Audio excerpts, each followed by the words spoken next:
Chilling Tales for Dark Nights.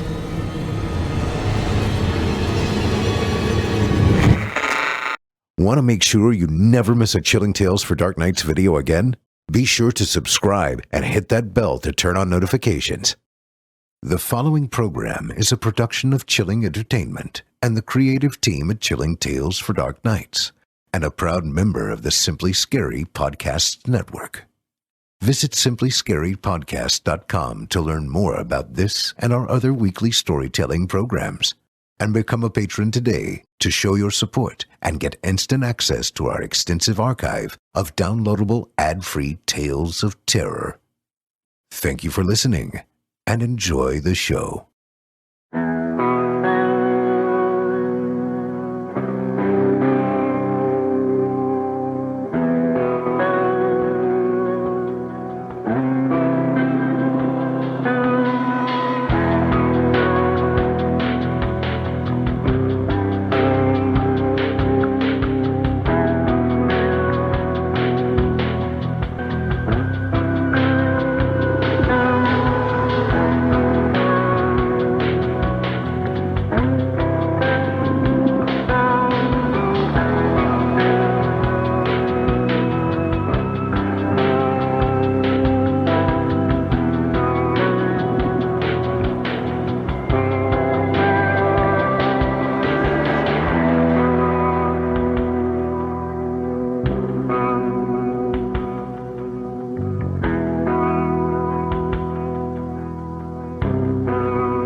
Good evening, listeners, and welcome to Season 7, Episode 23 of Horror Hill. We've got another double feature today, bringing you all a nice charcuterie board of horror.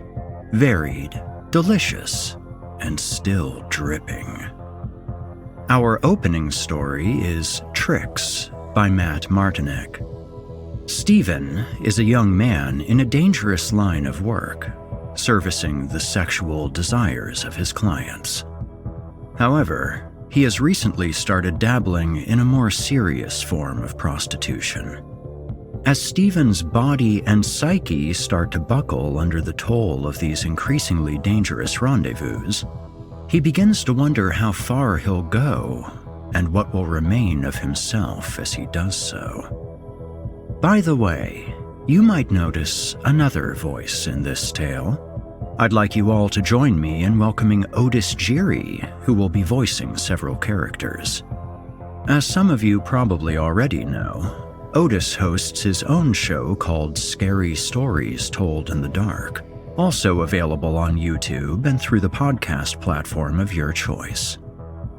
Closing out our evening, we have Reunited by Paris Clark.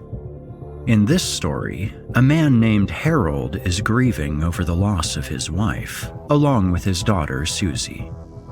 Unbeknownst to Harold, Susie's grief has attracted the attention of something otherworldly, something with its own agendas. I'd also like to point out that this story has a connection with another Paris Clark tale, Mommy's Dearest, which we included in episode 20 this season. If you enjoy this story, I'd recommend going back to listen to that one as well. Disclaimer: Horror Hill is a horror anthology podcast, bringing you scary stories from all corners of the internet and beyond. As such, certain stories include content that some listeners might find offensive. Listener discretion is advised. You're listening to the standard edition of this program. If you'd like to show your support and enjoy ad-free versions of this and hundreds of tales from our audio archives dating back to 2012, Visit chillingtalesfordarknights.com and click Patrons in the upper menu to sign up today and get instant access. Did I mention they're ad-free? Thank you for your support.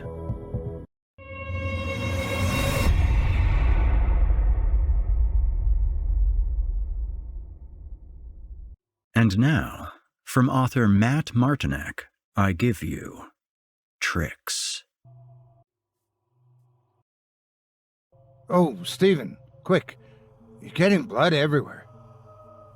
The doctor prodded the box of tissues into my chest, and I began to sop up the mess leaking from my nose. The middle-aged fellow straightened his tie, cleared his throat, and continued on with his diatribe, unfazed. I tilted my head back and focused on the brown, water-stained panels in the ceiling, only half listening to what this genius had to offer me. I was already regretting my decision. I'm really glad that you chose to take the first step with me, Stephen. It's a rough life out there, and there are definitely times when we all need a bit of help. From what you've told me already, I intend to help you figure out why you're in the spot that you're in. Lack of self-esteem, a willingness to demean yourself in the ways that you do. That all comes from somewhere, and the quicker we find out where, the sooner that you can start making some positive changes in your life. I could tell from his elevated tone that he was wrapping the session up, and I couldn't have been happier. For the first time during this hour-long intake that I had scheduled, I made complete eye contact with the therapist, then took in the fine details of who I was dealing with. His appearance was ironic to me. The words he spoke suggested a man of rules, laws, and theories, but his disheveled black hair and poorly applied eyeliner suggested differently. Fuck. None of us were normal anymore. But strangely, in the world we were living in, deviance seemed to be the only way. The doc offered me a weak, effeminate handshake, and off I went.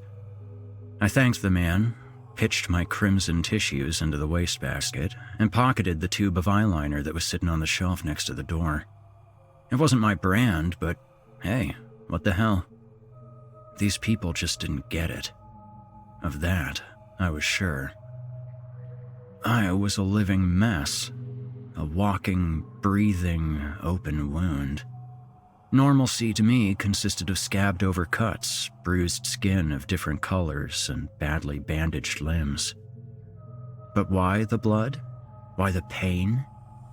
Anyone would wonder. It's much simpler than a person would think, though.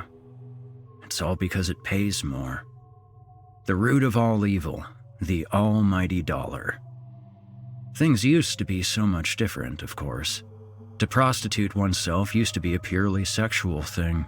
A guy would get his rocks off with you and you would make a few bucks. Easy transactions. But at some point, the world changed. People changed. Violence became synonymous with sex. And at some point, the violence took over completely. The screams were what they were after. Pure pain. I remember the first time it happened so very vividly. It started out simply enough. A nice little blow and go, something just to help pay the bills. But then the guy asked me if I needed some extra, and of course, I was intrigued at what he had in mind. Once he loosened his belt, however, my intrigue turned to disgust and I changed my mind completely. As soon as I reached the door, 1 foot into the hallway, he shouted out a dollar amount that stopped me in my tracks. So, I did it. He tightened the belt upon my throat, and after he had his fun, I ended up with a large circular bruise around my neck that alarmed friends and family alike. They automatically thought I was a suicide case. Actually, compared to the perversions I was getting into, I think they would have preferred the suicide angle anyways. Less to be embarrassed of. I thought long and hard about my foray into this new world, but the pros greatly outweighed the cons. I was selling myself already. This was just changing the rules a bit. I knew there was a sexual underground that I was unfamiliar with, but as soon as I started digging, the opportunities turned out to be more than plentiful. Most of it was online. That dark web shit is no joke. Bondage, spanking, cutting, even cannibalism and straight-up human sacrifice. There were no limits. Some of the titles of the threads had me chuckling. My favorite, by far, was "In Search of a 135-pound sissy boy long pig for butcher and slow roast." Little too dark for me. I was an angel compared to some of these fools. I set up some appointments and quickly purchased a blade that would keep me company on my adventures, just in case something went awry. This was, by far, the most dangerous thing I had ever attempted in the course of my life. The first fellow I met, who went by the handle Frankie, in the span of these darker adventures was really nothing but a pussycat. He was cordial and almost embarrassed to ask these strange things of me, even though he was paying well for it. He whipped my bare bottom and graduated to a studded paddle, all the while taking care of his own needs. I complied as best as I could, and overreacted when I thought it was necessary. The louder my whines and cries became, the more enjoyment he extracted from the situation. I was nervous at first, but as soon as I caught up with the pace, my fears quickly dissipated. If the worst I would receive from these situations was a sore ass, then I knew I would be all right. As time went on, I got to experience the different kinks of most of the perverts in my area. The number one most requested thing, as I kind of expected, was asphyxiation. That was also one of the most frightening things, as it is quite a fine line you're treading before you reach unconsciousness. It requires a certain amount of trust with your partner, a trust that I obviously did not have whatsoever. I was simply hoping that I was providing a good enough service so that my customers would want to see me again, instead of snuffing me out like a fucking candle. On occasion, they would request that I do them too, which I was never comfortable with. They always said I wasn't doing it tight enough, but I was just so afraid of something going terribly wrong. Once or twice, I did back out when I got a strange or peculiar feeling about a certain individual or place. And as always, it was nice to have the reassurance of the knife, which was pressed tightly against my calf, right inside my boot. Never can be too careful, especially when it comes to my line of work. When I wasn't busy working or sleeping, I would be found drowning my already dying morals and values at the bottom of a pint at my favorite watering hole down the street from my apartment. I often traded war stories with my fellow streetwalker, Vincent, whom I enjoyed enough to regard as an actual friend, give or take. He would always let me know exactly what he thought, no matter how embarrassed it made me feel. "Oh, Stevie, you really will do anything for a buck, huh? So where's the line? Is there one?"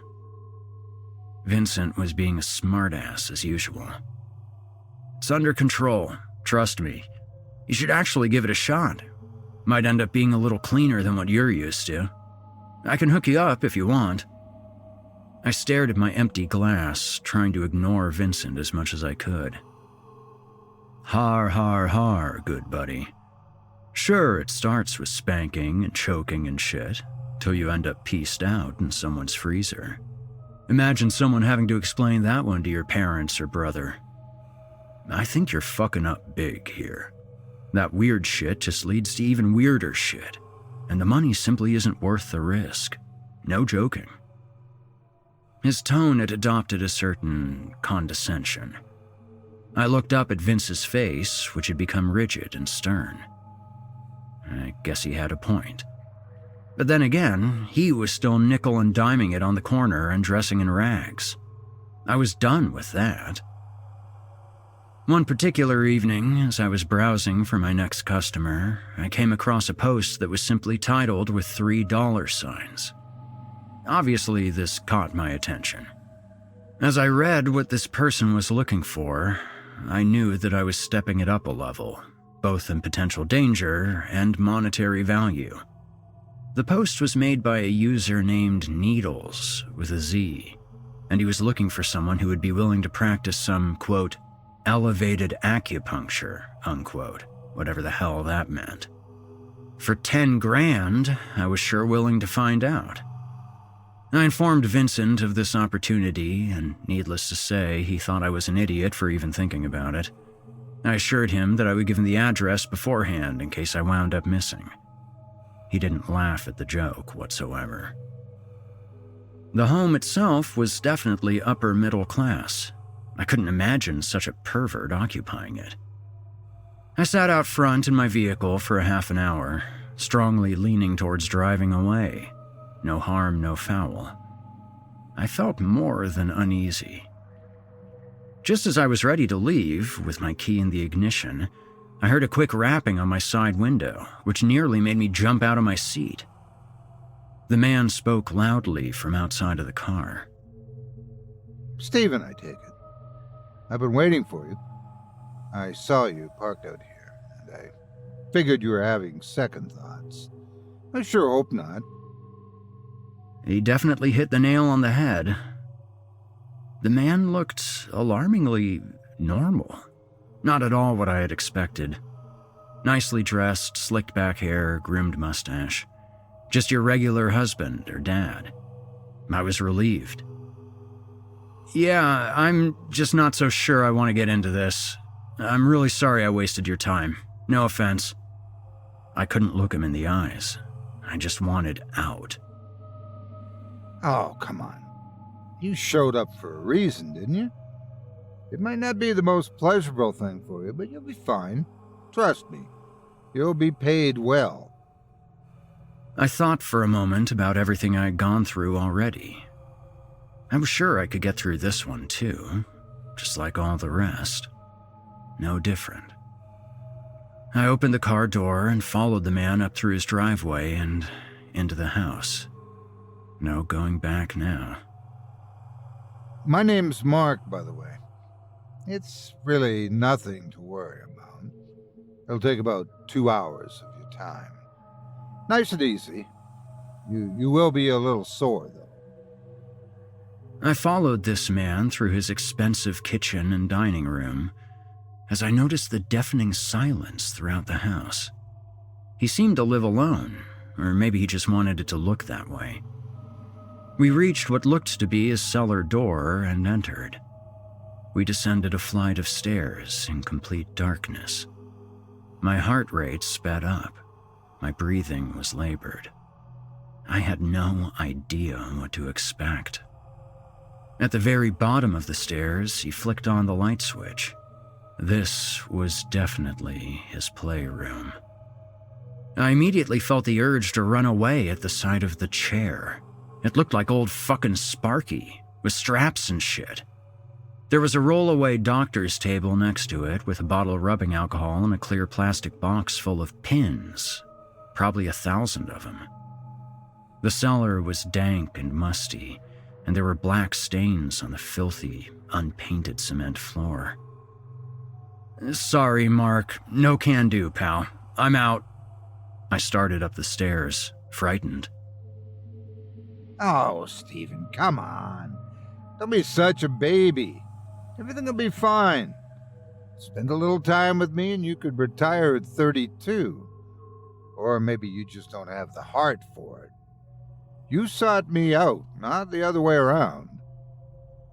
His verbal jabs didn't do much besides piss me off at that moment. But I knew deep down that he was right. Maybe I could use my latest customer to get out of the game for good. No more bullshit. No more pain. I paused at the top of the stairs, but eventually I descended and took my seat in the chair. Mark removed my shirt, strapped me in, and we were off. Yes, it was painful.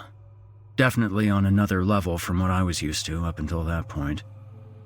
He started off easy on me, sticking the pins in just slightly in the forehead area. By the time he got to my chest, he was sticking them in at least a 1/4 inch. He dipped every pin in rubbing alcohol, which added to the burning sensation. The sweat began to pour from me. I gritted my teeth and tried to be as quiet as I possibly could. I knew that he yearned for my cries, but I refused to give him the satisfaction. I hated him, more than all the others, because he was different. Something about him was just so much darker than the rest. Mark began to salivate as he moved throughout my body parts, licking his lips and moistening his mustache with dew. As he reached for my fingers and caressed them, he spoke. Okay, Stephen. This is where it gets a little tricky. Let's see how much of a man you really are. You've been pretty quiet, but the time for that now is over. It's all right, though. Everybody screams. I knew I was in for it. Mark slowly inserted a single pin under the nail of my little finger on my left hand. It burnt so fucking bad that the tears began to well up in no time at all. My teeth parted, and I began to squeal. He moved on to the index finger, this time inserting 2 pins, all the way under. The blood met the surface of the nail bed and began to leak out from underneath. The pain grew, and the tears streamed down my face, mixing with the blood that was now dripping from the 100 pins in my chest. Mark traveled to my thumb, this time with 3 pins. He was moving so slowly, relishing every moment, loving every tear that fell. He stared into my eyes for a few seconds and smiled. Then, without warning, he pushed down on the very ends of the pins with the side of his hand, tearing the fingernail completely away from the nail bed. It sounded as if he tore the brand label off of a banana peel. I wailed and screamed in absolute pain. If I could have reached my boot, I probably would have cut him right there. Ah, there it is. Finally. I think you've had enough for the day, Stephen. He laughed at me as he slowly removed each pin he had inserted, one by one, licking the ends as he went along. I was a bloody mess, and I would never be the same again. Once I had my little run-in with Mark, something inside me changed. I knew that I'd been selling myself for a long time now, but at this point it felt like my body wasn't even mine anymore. I felt dirty. I felt worthless, like a rotten piece of meat. It got into my head. I began to make appointments for all kinds of crazy shit. The beatings I took were legendary. I began to wear increasing amounts of makeup in order to hide my bruises, but also to hide my emotional state. Sure, I was androgynous before, but now I was an absolute fucking creature. I pretty much stopped going out in public altogether. The looks and sneers were just too much. I could only wonder what Vincent would have thought. The cash rolled in, but I wasn't even sure if that mattered anymore. In my mind, the punishment I was receiving was deserved. Stephen no longer existed, and what I turned into, I still wasn't sure. Right around the time I attempted to see the therapist to try to figure some of this shit out, Needles began to contact me regularly, looking for a follow-up appointment of his own. I automatically thought back to his disgusting smile and the satisfaction he felt as he ravaged my being inside and out. It had been 3 months, and my thumbnail hadn't even fully grown back yet. But Mark was ready for more. And deep down, so was I. I was at rock bottom. But I promised myself that no matter what happened in that cellar, it would be my very last time. It was complete déjà vu as I sat in the car outside of Mark's house, trying to access the bravery required to open the door and get out.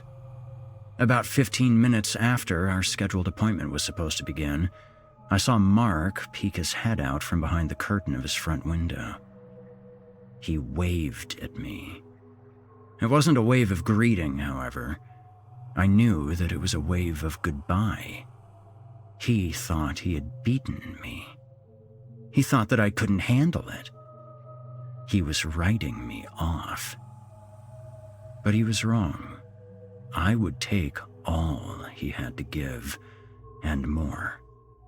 He wanted those deafening screams, and I would provide them freely. It was time to end it, for good. Mark was surprised as he saw my face from behind his window. He opened the door quickly, with lustful anticipation. Steven, I can't believe it. I thought you wussed out on me. They always do, you know. No one has ever come back after the first time. But that's all right. It'll be worth your while. I'll double it this time. 20 grand. Much more where that comes from. Looks like we're going to be friends after all. I simply smiled at him as I followed this pervert down into his dungeon. Mark, it seemed, had been thinking up some new tricks to try out on me. I spotted a flathead screwdriver, a pair of pliers, and, of course, his box of pins. I couldn't wait to see what he had in store for me. I could imagine the pliers tearing at each nipple, and the pins digging deeper, extracting more blood than they had before. Strangely, I began to salivate. An uncontrollable smile crept across my face as I daydreamed about my own suffering. Or was it? Mark noticed the remarkable difference in me. Steve, oh my. It couldn't be that you actually enjoyed last time, could it? You seem to be a new man. I really wish you would wipe that ridiculous makeup off, though. You're starting to look like a fucking clown. I turned my back on him as he spoke and felt the rage inside my heart finally break through into the world, into the real. Mark, it's okay. Everybody screams. I turned around, knife in hand, ready for the experience. What the fuck? Mark tried to turn to make it up the stairs, but I pounced on him like an animal and began to slash at him, all over his back. The blood quickly leaked through his blue dress shirt and beyond, into the wooden steps and onto me as well. He turned over, just in time to see the blade lunge towards his throat. His scream was cut short as his eyes widened, and the gleaming steel forced itself through the fleshy folds of his neck. A fountain of red covered me. I finally escaped.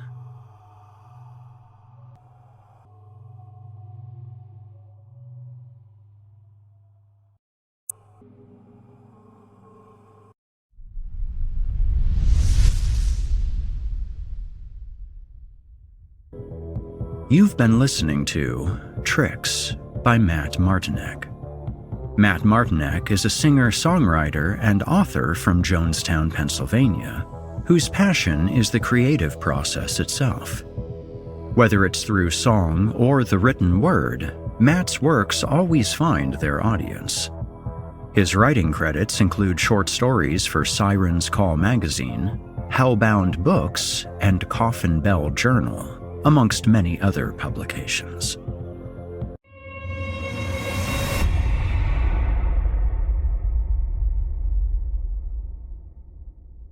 And now, from author Paris Clark, I give you Reunited. Something evil had been drawn in, casting a dark shadow over the Winstons' house.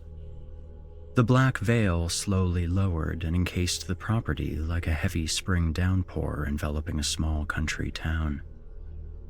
A ritual was taking place in the spare bedroom of the 3-bedroom house, one that took place over 170,000 times a day, but this one was special. It was expected. The taste was months' worth of rotting heartache, pain, regret, sadness, and anger. The swirl of emotions was rocking the foundation of this house, edging it ever closer to the pernicious cyclone that awaited its occupants. Harold sat next to his wife's bed, holding her hand. Her other hand was connected to an IV drip and was resting on their daughter's head, who was snuggled next to her with an arm over her tiny waist. You wouldn't think that children snored, but this one was an expert at it. They both had tears in their eyes, for the same but different reasons. One didn't want to be left, and the other didn't want to go, but neither had a choice. Tiffany had started getting nauseating headaches on their honeymoon trip this past July. They cut it short and came back home thinking it was an allergic reaction to something, but her symptoms only worsened the following days.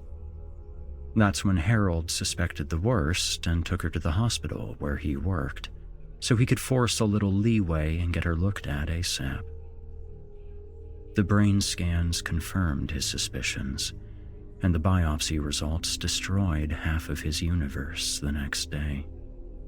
Glioblastoma.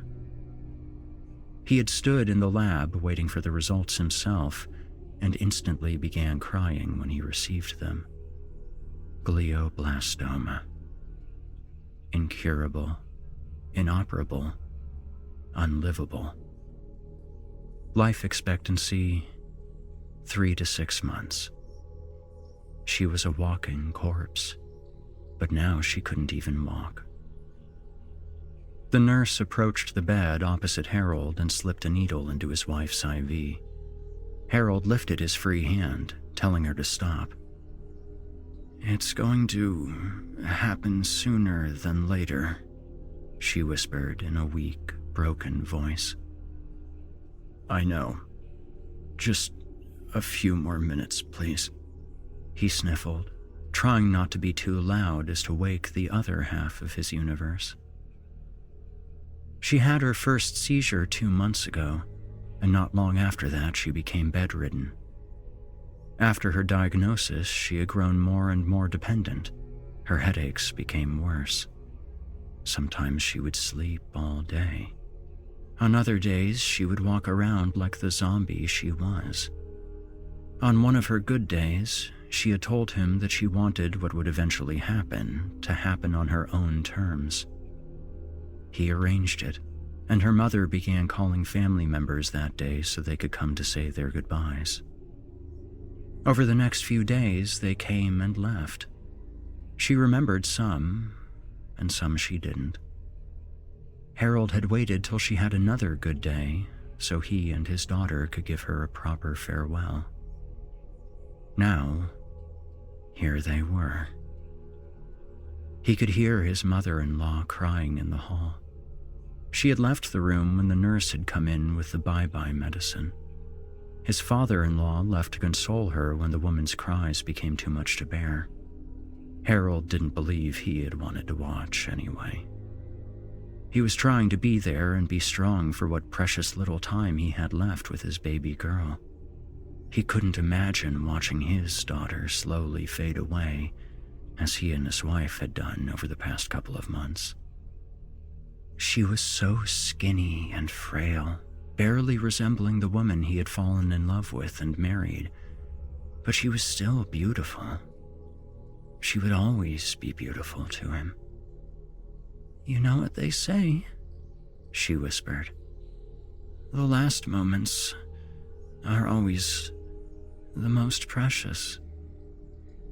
Harold let out a whimper as a flood of tears burst from his eyes. He leaned forward, held his lips to hers, and lowered his hand to press it against her neck. The nurse administered her cure-all. He whimpered again as her lips no longer kissed back. He held his hand firm on her neck, feeling blood thumping as her heart gave its last beats. Thump, thump, thump, thump, thump. He broke and cried out. Louder cries erupted from the hall. His daughter stirred awake. 19 February 2021. Wearing his blue plaid pajamas, Harold Winston sat in a recliner in front of a red brick fireplace. Sizzling and popping embers shot from the snow-dampened logs he had recently sacrificed to the flames, which danced in celebration as they fed and forced the light from their life into the dim room. He sniffled. He held his phone in one hand, scrolling through the pictures on his wife's Instagram. A glass of scotch was held in the other. Tears trickled as he looked through the pictures she'd taken during their honeymoon in Hawaii, the one before their lives were turned upside down, shaken, and then thrown against the wall where they would shatter. She bought a pink polka dot bikini specifically for that trip. She had looked fine as hell in it. It was upstairs in the bottom drawer of her dresser. She had been 15 years younger than him, and he would have thought she was a gold digger if her family hadn't been filthy rich. The "my dad's a CEO of a Fortune 500 company" type of rich. He had been 35 when they met at an Arkansas Razorbacks baseball game in Fayetteville. She was going to the university to study meteorology and atmospheric science in hopes of becoming a meteorologist like her mother, Janice Storm. She's the old woman on Channel 7 who gives the weather in the afternoon. He knew her. She was pretty, but her daughter was something to be admired. They hit it off at the game and exchanged numbers. 4 years later, they got married, and 7 months after that, she gave birth to their daughter. They would have had so much fun today. It hadn't snowed this much in Little Rock since he was a kid. It would have been a first for his wife and daughter, but instead, it was just a first for their daughter. Her first time seeing enough snow to play in properly, and the first time she didn't want to play because her mother was not there to enjoy it with her. If she had been, there would have been snowball fights, with him most likely getting pelted in the head more times than he could count. Snowmen would have been made, who would have also been bombarded with a flurry of snowballs. Snow angels. They would have used a lid off of one of the large plastic storage containers from the garage to slide down the hill in the backyard. Hot chocolate warm-ups would have been a must, just so they could all go back out to act like children and make more memories together. That was something they would never be again. Together. A surprising laugh echoed down the hall as he began to bring the glass to his lips. It took him off guard, but suddenly made him feel less alone and sad. A small sense of happiness crept into his chest for the first time in weeks. "You're supposed to be asleep, you little bugger." He drained what little was left, sat the glass and his phone on the small table next to the bottle of scotch, and got up. Starting kindergarten the next year, Susie sat on her bed with a blonde-haired baby doll wrapped under one arm. She held a black magic marker in her free hand. Her red hair, matching her father's and the hearts on her pajamas, hung long and straight down her back.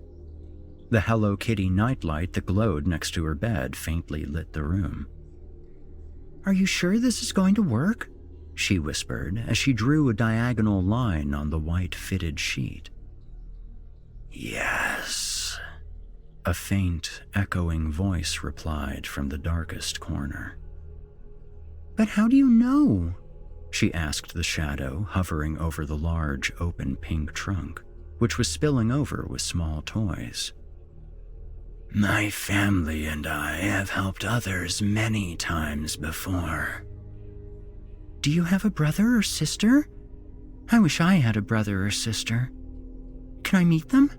They can come to stay the night as you've been, she whispered as she continued to draw. They are busy. Doing what? Playing their games with their little girl or boy, the demon replied as it flew towards her bed. The Hello Kitty nightlight revealed its form. 6 large black feathered wings connected to a swirling circle of darkness. The middle 2 were opened and slightly swayed, hovering above the floor. The top 2 folded over the front and were slightly parted, revealing a sliver of a single sapphire-colored eye. The bottom 2 were folded at a slight angle underneath them. Do they play these kinds of games? She asked, continuing to draw more lines. Yes. Does that look right? She asked, staring down at the 5-pointed star.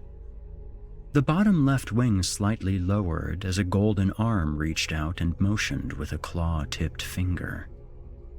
There should be a circle around it, and make sure you fill in the spots you missed. Who let you out? A whispering voice came from behind the winged demon. You said all your brothers were busy, Susan questioned. I don't claim him. Now, finish your drawing, the demon echoed and turned to face the pale, blonde-haired demon in the green and orange suit. Don't you have other places to be? Well, of course, but I wasn't going to miss the opportunity to see an old friend. I see you're staying true to form. I, myself, Locutio adjusted his green bow tie, am enjoying the new me.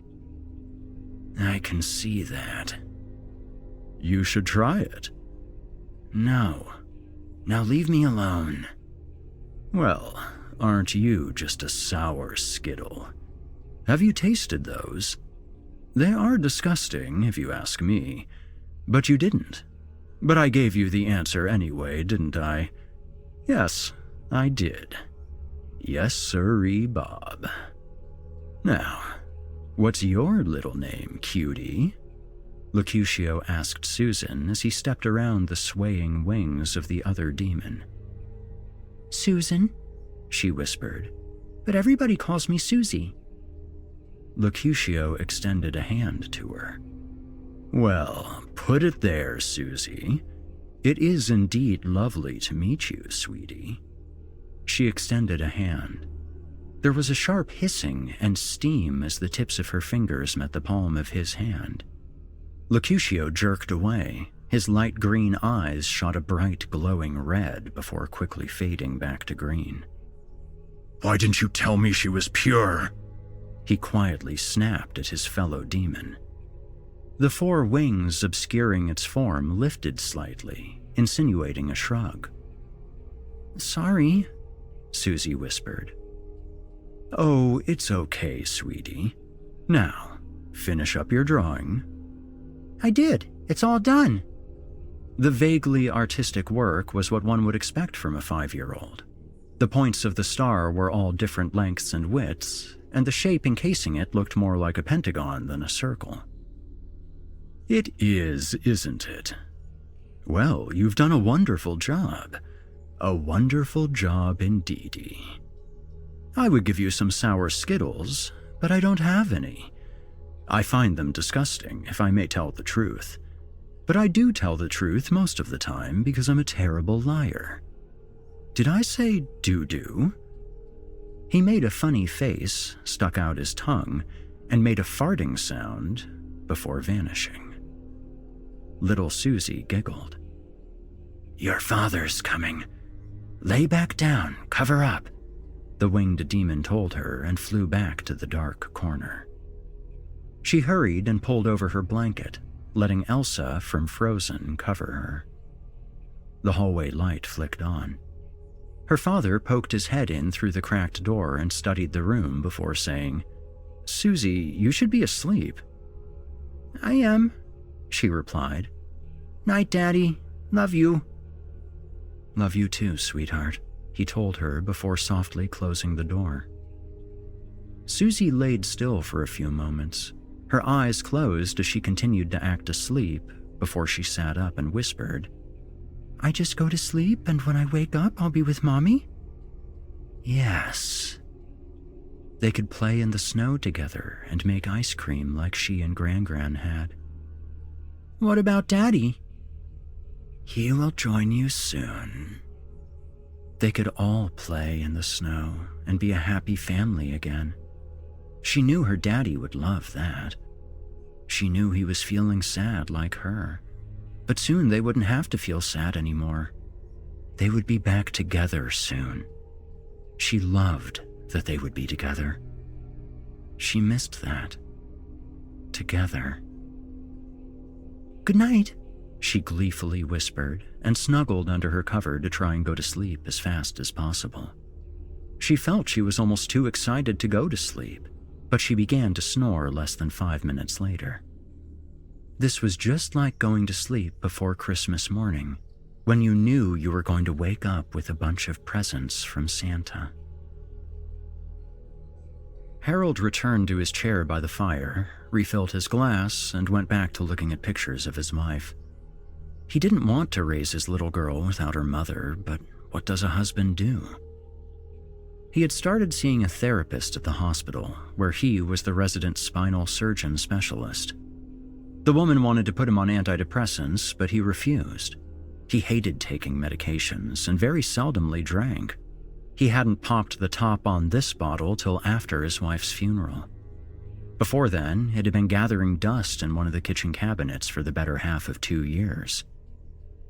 As the night progressed, little Susie continued her nostril symphony. Harold, on the other hand, continued to drink and loathe the loss of his wife till he passed out and slumped down in the chair, leaving the flames from the fireplace to dance without an audience and inevitably die out. The demon came into the room a few minutes past 3 a.m., its wings flying silently through the air. Coming to a stop directly behind Harold, it slowly spread out all 6 of its wings, revealing its full form. A massive blue eye glistened near the crest of the swirling darkness, filling the room with a blue glow. 2 golden arms with large clawed hands reached out to either side, and its slender golden legs untucked to reveal massive shining talons. Its eye glowed and its black wings shuddered as a malevolent force flowed from it and into Harold, whose eyes abruptly opened. Harold stood and faced the demon, but only saw the light through the doorway illuminating the kitchen. He walked towards the light. The demon shadowed him as the evil force pulsated between them. He went to the knife block by the coffee pot and pulled one of the silver handles from its place before casually walking to his daughter's room with the 5-inch steak knife. He didn't turn on the hallway light before slowly pushing the door open to go stand beside her bed. A wave of energy thumped from the demon, whisking the cover off of her. The Hello Kitty nightlight tinked, the bulb blew, leaving only the blue glow from the demon's eye illuminating the room. Another thump sent Harold's hands up, both fiercely gripping the knife. A tear rolled down his cheek. He was screaming inside his head, but couldn't even force out a whisper. He had been possessed by something. He knew what he was doing, but he didn't have the will to stop himself. Susie stirred. "Daddy? What are you doing?" Another thump. Harold's hands slammed down. Tears were now rolling down his cheeks. Susie screamed and clutched her tiny hands around the ones that held the knife in her chest. Crimson flooded her hearted pajamas. Briefly, she looked with frightened confusion into her father's eyes. Her hands gradually loosened as she drifted away, slowly relaxing her frightened face, bringing an empty stare into her crying eyes. A white mist floated out from her towards the ceiling and then disappeared through it.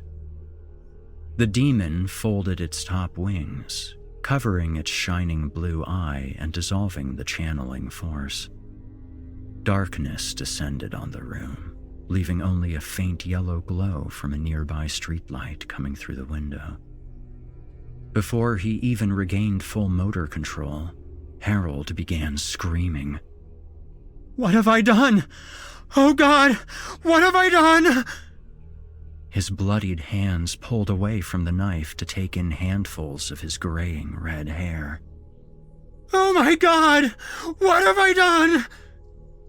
The rest of his universe had just been sucked into a black hole. Had he had a mental breakdown? Had it been some sleep paralysis in conjunction with sleepwalking? Nonetheless, there was nothing left for him here, and he wasn't going to stay here another minute.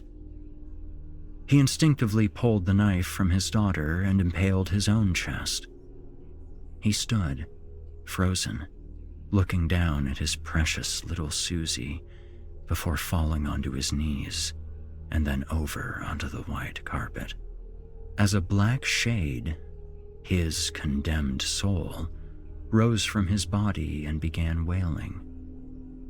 The demon began ripping into it with its golden claws and talons.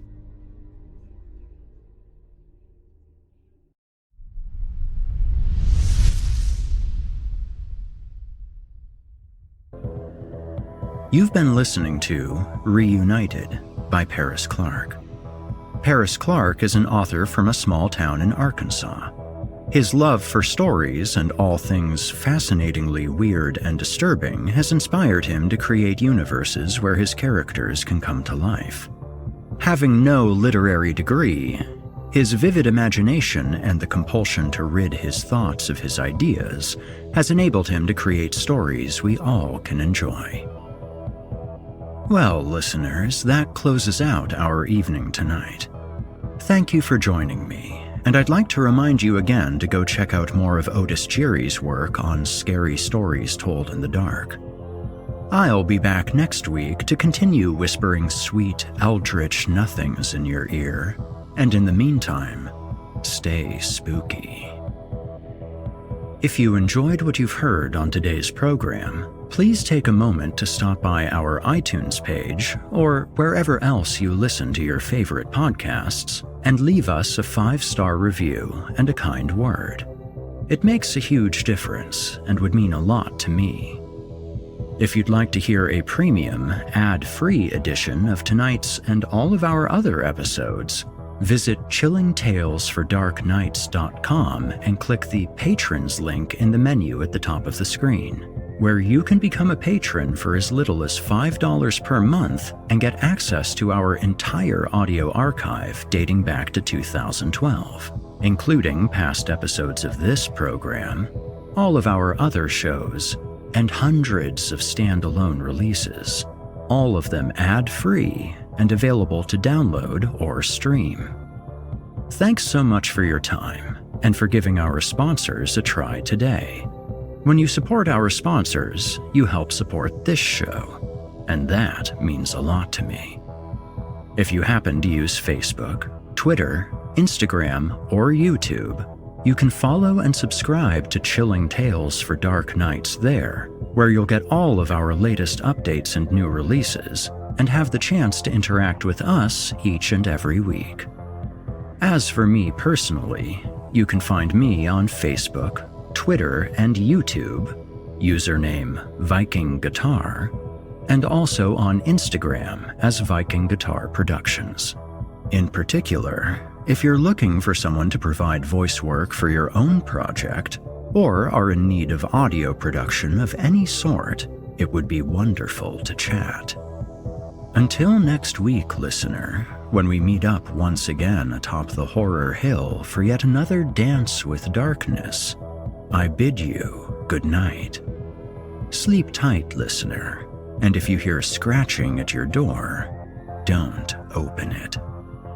The darkness may have found you, but it's up to you to let it in.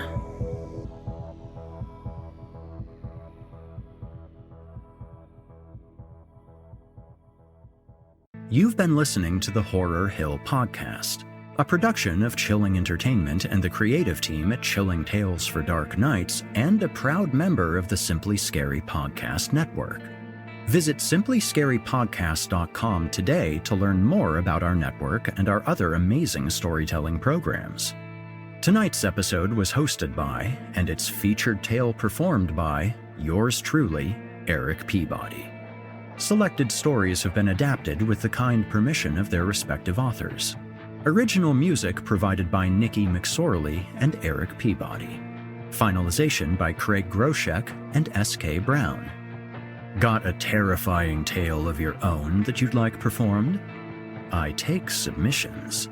Email it to us today at submissions@simplyscarypodcast.com to have your work considered for future production. If you enjoyed what you heard on tonight's program and are joining us on your favorite podcast app, please subscribe to us to make sure you never miss an episode, and leave us a 5-star review and a kind word. Your feedback means a lot to me.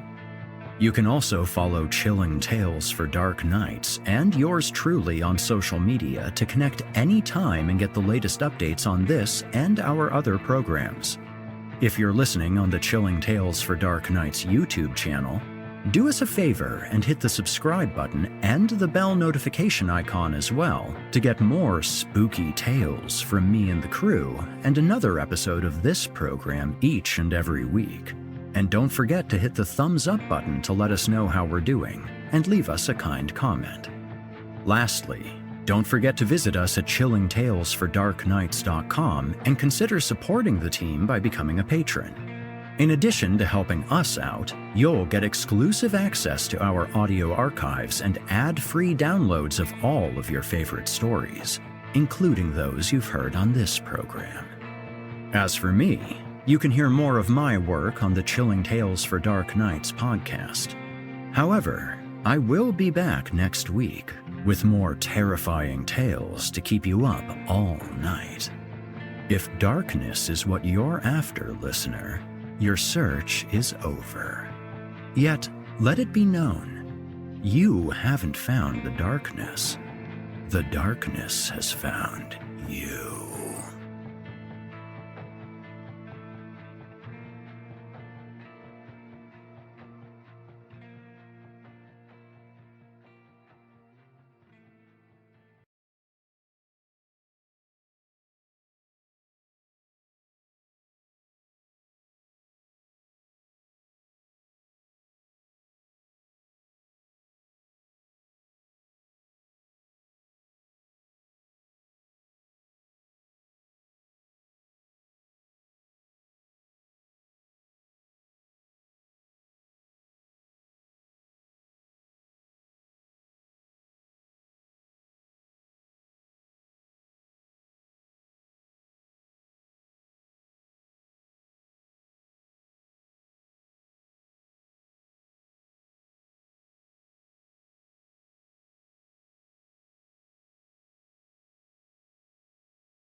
Chilling Tales for Dark Nights.